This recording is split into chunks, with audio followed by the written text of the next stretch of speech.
Retired SP Rajmohan കൂടി ചേരുന്നുണ്ട്. Sir നമസ്കാരം. ഈ അഫാൻ ജീവനൊടുക്കാൻ ശ്രമിച്ച് ആശുപത്രിയിൽ ഗുരുതരമായി കഴിയുകയാണ്. അപ്പോൾ രണ്ടാമത്തെ കുറ്റപത്രം സമർപ്പിച്ചിരിക്കുന്നു. ഇനിയും ഇപ്പോൾ ഈ പറഞ്ഞ പോലെ ആശുപത്രിയിൽ കിടക്കുകയാണ്. ഈ കുറ്റപത്രം സമർപ്പിച്ച് ഇനി ഈ നിയമ നടപടികൾ എങ്ങനെയാണ് മുന്നോട്ട് പോവുക? ഇനിയിപ്പം അതായത് ഇൻവെസ്റ്റിഗേഷൻ ഇപ്പം കംപ്ലീറ്റ് ആയി രണ്ടാമത്തെ കുറ്റപത്രം സമർപ്പിച്ചു. രണ്ടാമത്തെ കേസിലും കുറ്റപത്രം സമർപ്പിച്ചിരിക്കുകയാണ്. സ്വാഭാവികമായിട്ടും ആ കുറ്റപത്രം കോടതി ആക്സെപ്റ്റ് ചെയ്യും. കാരണം ലീഗൽ പ്രോസസ് മുന്നോട്ട് പോകും. അതേസമയം തന്നെ ഈ പ്രതി ഇപ്പോൾ ആത്മഹത്യക്ക് ശ്രമിച്ചിട്ടുണ്ട്. അതുപോലെ ഇനിയും അയാൾ ആത്മഹത്യ ശ്രമിക്കാൻ സാധ്യതയുണ്ട്. അപ്പോൾ ഇതൊക്കെ ഇതിന്റെ ഒരു ആഫ്റ്റർ എഫക്റ്റ് ആയിട്ട് നമ്മൾ കാണാൻ പറ്റുള്ളൂ. അപ്പം കേസ് ലീഗൽ പ്രോസസ്സ് മുന്നോട്ട് പോകും. ലീഗൽ പ്രോസസ്സ് മുന്നോട്ട് പോകുമ്പോൾ അതിന് പോലീസ് ന്യായമായും ലീഗലായി ചെയ്യേണ്ട കാര്യം ചെയ്തുകൊണ്ട് ഈ 5ഓളം കൊലപാതകം നടത്തിയ പ്രതിയാണ്. അപ്പൊ സ്വാഭാവികമായിട്ട് ഓരോ എത്ര കേസ് ഫേസ് ചെയ്തിട്ടുണ്ട് ആ കേസുകളുടെ ഇൻവെസ്റ്റിഗേഷൻ കംപ്ലീറ്റ് ആയിട്ട് ഇയാളുടെ പേരിൽ കൊലക്കുറ്റത്തിന് ചാർജ് ഷീറ്റ് കൊടുക്കും. അപ്പൊ അങ്ങനെ കുറ്റപത്രം സമർപ്പിച്ചു കഴിഞ്ഞാൽ പിന്നെ അടുത്തത് ആ ട്രയലിൽ വരുമ്പോൾ കോടതി നോക്കും വെദർ ഇയാള് കാപ്പബിൾ ടു, അതായത് ട്രയലിനെ ഫേസ് ചെയ്യാൻ വേണ്ടി അയാൾ കാപ്പബിൾ ആണോ എന്ന് നോക്കും. അപ്പൊ സ്വാഭാവികമായിട്ടും അയാൾ ഇങ്ങനെ ഒരു ക്രിട്ടിക്കൽ സ്റ്റേജിലാണെങ്കിൽ ട്രയൽ നീണ്ടുപോകും. അതല്ല അയാൾ സർവൈവ് ചെയ്തിട്ട് മുന്നോട്ട് അയാൾക്ക് ആരോഗ്യവാനായിട്ട് കോടതിയിൽ ഹാജരാവാൻ അല്ലെങ്കിൽ ഈ ട്രയലിൽ ഫേസ് ചെയ്യാനുള്ള ഒരു ഫിസിക്കൽ കേപ്പബിലിറ്റി വന്നു കഴിഞ്ഞാൽ സ്വാഭാവികമായിട്ടും ട്രയൽ സ്റ്റാർട്ട് ചെയ്യും.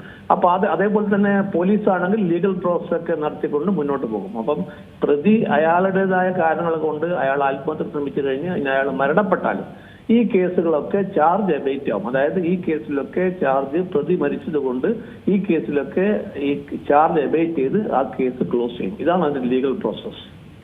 സർ, നിലവിൽ ഈ ജയിലിൽ ഈ ജീവനൊടുക്കാൻ ശ്രമിച്ചതുമായി ബന്ധപ്പെട്ട് ജയിൽ അധികൃതർക്കെതിരെയൊക്കെ പക്ഷെ അവർ ജയിൽ അധികൃതരുടെ പ്രശ്നമല്ല, അവരുടെ വീഴ്ചയല്ല, ജയിൽ ജീവനക്കാരുടെ വീഴ്ചയല്ല എന്ന് പറയുമ്പോഴും ഇത്തരത്തിൽ ഈ ജയിലിൽ ശിക്ഷ അനുഭവിച്ച് കഴിയുന്ന പ്രതികൾ ആത്മഹത്യ ചെയ്യാനുള്ള സാധ്യതകൾ എത്രത്തോളമാണ്? ഇപ്പോൾ അഫാന്റെ കേസിൽ തന്നെ ആർക്കാണ് അതിൽ ആ ഒരു പിഴവ് സംഭവിച്ചിട്ടുള്ളതെന്ന് വേണം മനസ്സിലാക്കാൻ.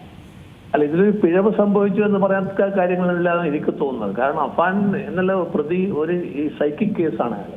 അപ്പൊ അയാളുടെ ഈ പ്രോസസ്സ്, ഈ കൊലപാതകത്തിന്റെ പ്രോസസ്സ് തന്നെ നമ്മൾ പരിശോധിച്ചാൽ മനസ്സിലാവും അയാൾ സൈക്കിക് കേസാണ്. അപ്പൊ സ്വാഭാവികമായിട്ടും അയാള് ഒരു സാധാരണ പ്രതിയല്ല. ആ പ്രതിയിൽ നിന്ന് വിഭിന്നമായിട്ട് വേറൊരു സൈക്കോളജിക്കൽ മെന്റാലിറ്റിയിലുള്ള പ്രതിയാണ്. അപ്പൊ ആ പ്രതി ഒരു ജയിലിൽ കഴിഞ്ഞു കൂടുമ്പോൾ അല്ലെങ്കിൽ അയാളെ ജയിലിൽ ജുഡീഷ്യൽ കസ്റ്റഡിയിൽ സൂക്ഷിക്കുമ്പോൾ സ്വാഭാവികമായിട്ടും കൂടുതൽ പ്രിക്കോഷൻസ് എടുക്കും. തീർച്ചയായിട്ടും ജയിൽ അധികൃതർ ഈ അയാൾ സാധാരണ ഒരു കൊലക്കേസ് പ്രതിയോ അല്ലെങ്കിൽ സാധാരണ കേസുമായി ബന്ധപ്പെട്ട ഒരാളല്ല. ഒരു മാസ് മർഡറിൽ, ഒരു ബ്രൂട്ടലായ മാസ് മർഡറിൽ പ്രതിയായ ഒരാളാണ്. അയാൾ സൈക്കോളജിക്കൽ പ്രോബ്ലം ഉള്ളൊരു പ്രതിയാണ്. അപ്പൊ സ്വാഭാവികമായിട്ട് അയാളെ കൂടുതൽ ശ്രദ്ധിക്കും. പിന്നെ അതിനൊക്കെ മറികടന്നുകൊണ്ട് അയാളെ ശ്രമിക്കുമെങ്കിൽ എന്ത് ചെയ്യാൻ പറ്റും? ഉദ്യോഗസ്ഥന്മാർക്കും അല്ലെങ്കിൽ അവിടുത്തെ ജയിൽ ഓഫീസേഴ്സ് എന്ത് ചെയ്യാൻ പറ്റും? അതൊക്കെ ഒരു പ്രശ്നമാണ്. പക്ഷെ കഴിയുന്നതും ഒരു ഡ്യൂ പ്രോസസ് ഓഫ് ലോ പറയുകയാണെങ്കിൽ ഈ പ്രതിയെ വളരെ കണിശമായിട്ടും വളരെ ശുഷ്കാന്തിയോടും കൂടി കാര്യങ്ങൾ അയാൾ നീങ്ങുന്നുണ്ടോ എന്നോ ജീവിച്ചു പോകുന്നുണ്ടോ എന്നോ അയാൾ ഒരു സ്പെഷ്യൽ എക്സ്ട്രാ കെയർ എടുക്കേണ്ട ഉത്തരവാദിത്വം സ്വാഭാവികമായിട്ടും ജയിലിൽ അധികൃതർക്കുണ്ട്. അതവർ ചെയ്യുന്നുണ്ടായിരിക്കും. അതിനൊക്കെ മറികടന്ന് അയാൾ ചെയ്യുന്നുണ്ടെങ്കിൽ സ്വാഭാവികമായിട്ടും അത് പോലീസ് കേസ് വരും. അത് അന്വേഷണത്തിൽ മനസ്സിലാവും അത് ജയിൽ അധികൃതരുടെ വീഴ്ച കൊണ്ടാണോ അല്ല അതിനെ മറികടന്നുകൊണ്ട് ഈ പ്രതി ചെയ്ത കാര്യമാണോ എന്നൊക്കെ മനസ്സിലായി കഴിഞ്ഞാൽ അങ്ങനെ ചെയ്യാൻ പറ്റും. യൂഷ്വലായിട്ട് നമ്മൾ കാണേണ്ടത് ഒരു ജയിൽ ഉദ്യോഗസ്ഥന്മാർ ഇങ്ങനെയുള്ള പ്രതികളെ കുറച്ചുകൂടി കോഷ്യസ് ആയിട്ട് ഡീൽ ചെയ്യും സ്വാഭാവികമായിട്ടും. അപ്പൊ അതിലൊരു വീഴ്ചയുണ്ട് എന്ന് പറഞ്ഞാൽ അത് ഇൻവെസ്റ്റിഗേഷൻ കൂടി മാത്രമേ മനസ്സിലാവുള്ളൂ. അപ്പൊ അത്തരത്തിൽ കാര്യങ്ങൾ കാണാതെ ഈ ജയിൽ അധികൃതരും അവരുടേതായ പല ബുദ്ധിമുട്ടുകളും അവർക്കുണ്ട്. കാരണം നമ്മുടെ ഇന്ന് ജയിലൊക്കെ ക്രൗഡഡ് ആണ്, അതായത് കപ്പാസിറ്റിയിൽ കൂടുതലാണ്. അപ്പൊ അതേസമയം അവിടെ ഉദ്യോഗസ്ഥന്മാരൊക്കെ വളരെ കുറവാണ്. അങ്ങനെ പല പ്രശ്നങ്ങളുണ്ട്. അതൊക്കെ താരതമ്യം ചെയ്തുകൊണ്ട് കാര്യങ്ങൾ മുന്നോട്ട് പോകുമ്പോൾ ഇത്തരത്തിലുള്ള പ്രതിയെ വളരെ വളരെ വളരെ സീരിയസ് ആയിട്ട് വാച്ച് ചെയ്യും സ്വാഭാവികമായിട്ടും. അതിനെ മറികടന്നുകൊണ്ട് ഇങ്ങനെയുള്ള ഒരു സൈക്കോളജിക്കലി ഇംബാലൻസ് ആയ ഒരു പ്രതി ഇത്തരത്തിൽ ചെയ്യുമ്പോൾ സ്വാഭാവികമായിട്ടും അത് ഇൻവെസ്റ്റിഗേഷൻ ചെയ്ത് എന്തൊക്കെ പറയാൻ പറ്റുള്ളൂ എന്നാണ് എനിക്ക് തോന്നുന്നത്. ചിലപ്പോൾ ഈ അഫാന്റെ കേസിൽ തന്നെ അഫാൻ 2 തവണയോളം ആത്മഹത്യക്ക് ശ്രമിച്ചു, അല്ലെങ്കിൽ ജീവൻ ഒടുക്കാൻ ശ്രമിച്ചു. പക്ഷേ ഇപ്പോൾ ഈ പറഞ്ഞ ഒരു കുറ്റബോധം തോന്നാം, അല്ലെങ്കിൽ അത്തരത്തിൽ ഇപ്പോൾ ഒറ്റപ്പെടുമ്പോഴാണല്ലോ ചെയ്ത കാര്യങ്ങളെക്കുറിച്ചൊക്കെ ഓർക്കുകയും അതിനെപ്പറ്റി പശ്ചാത്തപിക്കുകയൊക്കെ ചെയ്യുന്നത്. മാത്രമല്ല ഈ ആരോഗ്യസ്ഥിതി സംബന്ധിച്ചും ഇപ്പോൾ കൂടുതൽ നമുക്ക് അറിയാൻ കഴിയുന്നതനുസരിച്ച് വലിയ ഗുരുതരമാണ്. രക്ഷപ്പെട്ടാൽ തന്നെ ചിലപ്പോൾ ആരോഗ്യത്തിൽ വലിയ ബുദ്ധിമുട്ടുകൾ അനുഭവപ്പെടാൻ സാധ്യതയുണ്ട്. അങ്ങനെ ഈ കേസുമായി എന്തെങ്കിലും ഇളവുകൾ, ഈ പ്രായവും ഈ ആരോഗ്യവും ഒക്കെ പരിഗണിച്ചതുകൊണ്ട് അത്തരത്തിൽ ഒരു ഇളവുകൾ അഫാന് കിട്ടാൻ സാധ്യതയുണ്ടോ?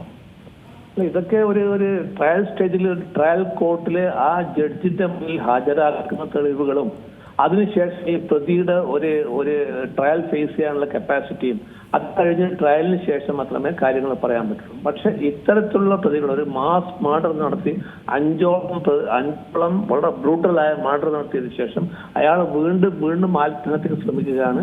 അങ്ങനെയുള്ള ഒരു പ്രതിയെ കുറിച്ചിട്ട് പൊതുവെ തന്നെ നമുക്കൊക്കെ ആ പ്രതിയെ കുറിച്ച് നല്ലൊരു പോസിറ്റീവ് അല്ലെങ്കിൽ ഒരു പോസിറ്റീവായ ഒപ്പീനിയൻ ആർക്കും പറയാൻ പറ്റില്ല. കാരണം അയാള് ഒരു സൈക്കോളജിക്കൽ കേസുള്ള ഒരു സൈക്കോളജിക്കലി ഇംബാലൻസ് ആയ ഒരു ഇൻഡിവിജ്വലാണ്. അപ്പൊ ആ ഇൻഡിവിജ്വലിന്റെ എങ്ങനെയാണ് അയാളുടെ പെരുമാറ്റം, അയാൾ എങ്ങനെ പെരുമാറുന്ന, അയാൾ എങ്ങനെ നീങ്ങുന്നൊന്നും ആർക്കും പ്രെഡിക്റ്റ് ചെയ്യാൻ പറ്റുന്ന എനിക്കൊക്കെ തോന്നുന്നില്ല. അപ്പൊ സ്വാഭാവികമായിട്ടും ഇത്തരത്തിലുള്ള കേസുകളിലെ പ്രതികളെ സമൂഹം കാണുന്നത് തന്നെ അയാൾ രക്ഷപ്പെട്ടു തന്നെ അയാളുടെ ഭാഗ്യം അല്ലെങ്കിൽ ഒരു ജീവൻ രക്ഷപ്പെട്ടു എന്ന് പറയുന്നതല്ലാതെ സ്വാഭാവികമായിട്ടും അയാളെ ഇതിൽ പണിഷ് ചെയ്യണം. പണിഷ് ചെയ്ത് കഴിഞ്ഞ് പിന്നെ അയാളുടെ ആ പണിഷ്മെന്റ് 10-15 കൊല്ലം അതിന് അനുഭവിച്ചതിന് ശേഷം അയാളുടെ എങ്ങനെയാണ് അയാളുടെ ജീവിതമാർഗം മുന്നോട്ട് പോകുന്നത്, എങ്ങനെയാണ് അയാളുടെ ജീവിത ശൈലി, എങ്ങനെയാണ് അയാളുടെ ബിഹേവിയർ, എങ്ങനെയാണ്, ഇതൊക്കെ നോക്കിയിട്ടാണ് ബാക്കി തീരുമാനിക്കുക. അപ്പൊ സ്വാഭാവികമായിട്ടും ഇങ്ങനെയുള്ള കേസുകൾ, കാരണം 5ഓളം ആളെ കൊന്ന ഒരു കേസിലെ പ്രതി അത് 2 കേസ് ചാർജ് ഷീറ്റ് ചെയ്ത് ഇനിയും കേസ് ചാർജ് ഷീറ്റ് ചെയ്യാൻ ബാക്കിയുണ്ട്. അപ്പൊ ഈ കേസ് കൂടി ഡ്യൂ പ്രോസസ് ഓഫ് ലോയിൽ കൂടി പോകുമ്പോൾ അയാൾക്ക് രക്ഷപ്പെടാനുള്ള ചാൻസ് വളരെ കുറവാണെന്ന് അയാൾക്ക് തോന്നിക്കാണും. അതുകൊണ്ടായിരിക്കും അയാൾ ആത്മഹത്യക്ക് ശ്രമിക്കുന്നതും. അപ്പൊ അതിനെ ഈ സമൂഹം എങ്ങനെ കാണുന്നു, അല്ലെങ്കിൽ ഈ ലീഗൽ പ്രോസസ് എങ്ങനെ കാണുന്നു എന്നും പ്രത്യേകിച്ച് പറയാൻ പറ്റില്ല. കാരണം ഈ ലീഗൽ പ്രോസസ്സിൽ കൂടി മാത്രമേ അയാൾക്ക് മുന്നോട്ട് പോകാൻ പറ്റും. അങ്ങനെ മുന്നോട്ട് പോകുമ്പോൾ അയാൾക്ക് ചില സമയം കൊണ്ട് രക്ഷപ്പെടാൻ സാധ്യതയുണ്ട്. ഇറ്റ് ഓൾ ഡിപ്പെൻഡ്സ് ഓൺ അയാളുടെ ഫെയ്ത്ത് എന്നാണ് എനിക്ക് തോന്നുന്നത്. Thank you sir, thank you so much ഈ ഘട്ടത്തിൽ പ്രതികരിച്ചതിന്. ഏതായാലും വെഞ്ഞാറമൂട് കൂട്ടക്കൊലക്കേസിൽ 2ാമത്തെ കുറ്റപത്രം ഇന്ന് കോടതിയിൽ സമർപ്പിച്ചിരിക്കുകയാണ്. അഫാനെതിരെ 2ാമത്തെ കുറ്റപത്രമാണ്. അഫാന്റെ പിതൃ സഹോദരൻ അബ്ദുൾ ലത്തീഫിനെയും ഭാര്യ ഷാഹിദ എന്നിവരെ കൊലപ്പെടുത്തിയ കേസിലുള്ള 2ാം കുറ്റപത്രമാണ് ഇന്ന് നെടുമങ്ങാട് ഫസ്റ്റ് ക്ലാസ് മജിസ്ട്രേറ്റ് കോടതിയിൽ സമർപ്പിച്ചിട്ടുള്ളത്. കേസ് അന്വേഷിച്ച കിളിമാനൂർ CI B ജയനാണ് കുറ്റപത്രം കോടതിയിൽ സമർപ്പിച്ചത്. 543 പേജുകളിലായാണ് കുറ്റപത്രം തയ്യാറാക്കിയിട്ടുള്ളത്. 110 സാക്ഷികളുണ്ട്, 116 തൊണ്ടിമുതലുണ്ട്, CCTV ദൃശ്യങ്ങൾ ഉൾപ്പെടെ 70 ഡിജിറ്റൽ തെളിവുകൾ ഉൾപ്പെടുത്തിയാണ് ഈ കുറ്റപത്രം സമർപ്പിച്ചിട്ടുള്ളത്. അഫാനി കൊല്ലപ്പെട്ട ലത്തീഫിനോടും ഷാഹിദയോടും വൈരാഗ്യമുണ്ടായിരുന്നു. അഫാന്റെ മാതാവിൽ നിന്നും പണം തിരികെ ചോദിച്ച സാമ്പത്തികമായ ചില പ്രശ്നങ്ങൾ കാരണമായിരുന്നു ഈ വൈരാഗ്യമുണ്ടായത്.